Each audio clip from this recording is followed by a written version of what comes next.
ওই পাড়ায় চুরি করতে গিয়ে ধরা পড়ে গেছে।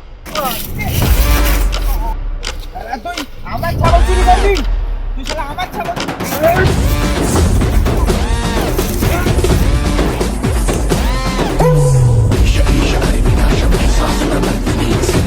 ধরা পড়ে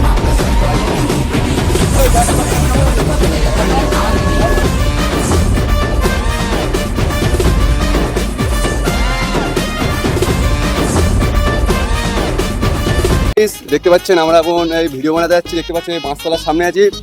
তো দেখুন একজন দেখাচ্ছি গাড়ি দেখতে পাচ্ছ, একজন দড়ি নিয়ে আছে, একজন গামছা নিয়েছে, পাউডার নিয়েছে, পিছনে পাউডার আছে দেখতে পাচ্ছ। এই একজন আবার এরা ওরা চাদর নিয়ে এসছে ঘুমে বলে ওখানে দেখতে পাচ্ছ। আবার মাথায় দড়ি বেঁধেছে। আজকে গাইস ইন্টারেস্টিং ভিডিও হতে চলেছে, দেখতে থাকুন। তুমি কিছু বলে দাও দাদা। আমি কি বলবো দাদা? তুমি কি বলবে না? ঠিক আছে গাইজ, আবার ভিডিওর পরে দেখা হচ্ছে গাইজ। দেখতে পাচ্ছেন এখন আমরা ভিডিও বানিয়ে এসে বাড়ি আসলাম। এখন পেঁপে কাটি হচ্ছে, দেখতে পাচ্ছেন আমাদের পেঁপে কাটছে। দেখুন এই তো পেঁপে চা। এবার দেখতে পাচ্ছেন এইসব একজন ফোন দেখছে আর একজন ভিডিও এডিটিং করছে। দাদা আপনি কিছু বলবেন? আমি এই ভিডিও এডিট করছি এখন। আর কিছু বলুন। আর কিছু, এই ভিডিওটা ভালো লাগলে লাইক কমেন্ট শেয়ার।